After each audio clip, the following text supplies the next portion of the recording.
కప్పంతవిర్కుం భయం, భయాన్ని పోగొట్టేవాడు. తస్య విత్తం దాయా ఉపయంతి. ఈ జీవుడికి నేను గతంలో చెప్పా, దాని ప్రమాణపూర్తిగా ఇవాళ చెప్తున్నా. తస్య విత్తం దాయా ఉపయాన్. దాయలు అంటే ఎవరు? దాయాదులు. మనకున్న భాగంలో తీసుకొని పోయే వాళ్ళకే దాయాదులు అని పేరు. వాళ్ళనే జ్ఞాతులు అంటారు. ఈ జ్ఞాతి ఉన్నాడంటే పచ్చగడ్డి వేస్తే బగ్గుమనాల్సిందే. అట్లా ఇద్దరి మధ్య పచ్చగడ్డి వేసి మంట పెట్టిన వాడే అసలైన దాయాది, లేకపోతే పాపం వాళ్ళు దాయాదులు కాదు. అటువంటి దాయాదులు, ఈ దాయాదులు మనకు కూడా దాయ భాగం తీసుకునే వాళ్ళు ఉంటారు. ఎవరు? సుహృదస్సాధు కృత్యాం.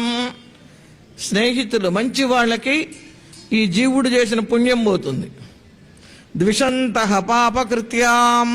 ఎవడైతే ఆ సమయంలో ఆ జీవుడిని తిడుతూ ఉంటారో వాళ్ళకి వాడి పాపం ఇస్తారు. అందుకని చచ్చిపోయిన తర్వాత ఎవరిని మనం తిట్టకూడదు. తిడితే ఎవడి పాపం ఎక్కడున్నాడో వాడి పాపం వచ్చి మనకి ఏ రకంగా బాధ పెడుతుందో తెలియదు కనుక మరణాంతాని వైరాణి. ఎంత వైరం ఉన్నా మరణంతో సరిపెట్టాలి అని శ్రీకృష్ణ రామచంద్రమూర్తి విభీషణుడికి చెప్పినటువంటి అద్భుతమైనటువంటి వార్త. భగవద్ ఆజ్ఞ. శాస్త్రం అంటే ఏమిటన్నారు? గీతా భాష్యంలో భగవద్ రామానుజులు శాస్త్రం అంటే ఏముంది? భగవదాజ్ఞా శాస్త్రం. భగవంతుడి ఆజ్ఞే శాస్త్రం. ఇంక వేరే శాస్త్రాలు ఎక్కడా లేవు. భగవంతుడు ఏది చెబితే అది శాస్త్రం. భగవంతుడు చెప్పాడు కనుకనే గీతాశాస్త్రే అంటున్నాం.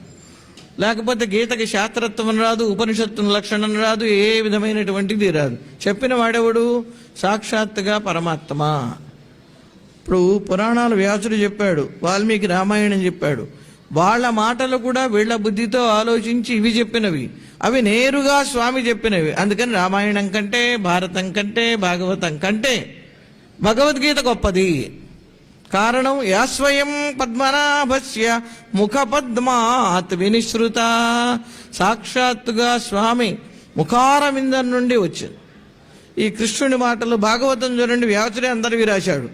వాళ్ళ మాటలన్నీ విని ఎక్కడ ముఖ్యమైనటువంటి విషయం వస్తే మనం కొటేషన్ ఉపయోగిస్తామో అలా వాళ్ళ పాత్రల పేరు పెట్టి చెప్పి మిగిలిందంతా సూతుడు చెప్పాడు, శౌనకుడు చెప్పాడు, విదురుడు చెప్పాడు. ఇలా కథ నడుస్తుంది. మనకు కొంత దూరం చదివేసరికి అయోమయ పరిస్థితి వస్తుంది. ఎవరెవరికి చెప్తున్నారో తెలియదు, ఈ కథ ఏమిటో తెలియదు. అందుకని అక్కడ ముఖ్యమైన చోట్ల ఆ పాత్రలను చెప్పి మిగిలినదంతా కథాభాగం ప్రత్యేకంగా చెప్పించారు వ్యాసుల వారు. అందుకని భగవదాజ్ఞా శాస్త్రం తదనువర్తినో దేవాహ. ఈ భగవంతుని మాటలు ఎవరు వింటే వాళ్ళు దేవతలండి. వినమా? రాక్షసులం. భగవంతుడి ఆజ్ఞని వినేటటువంటి వాళ్లే, అనుసరించే వాళ్ళు దేవతలు. తేన అనుగృహ్యంతే. భగవంతుని మాట వాళ్ళు వింటున్నారు కనుక భగవంతుడి చేత అనుగ్రహింపబడుతున్నారు.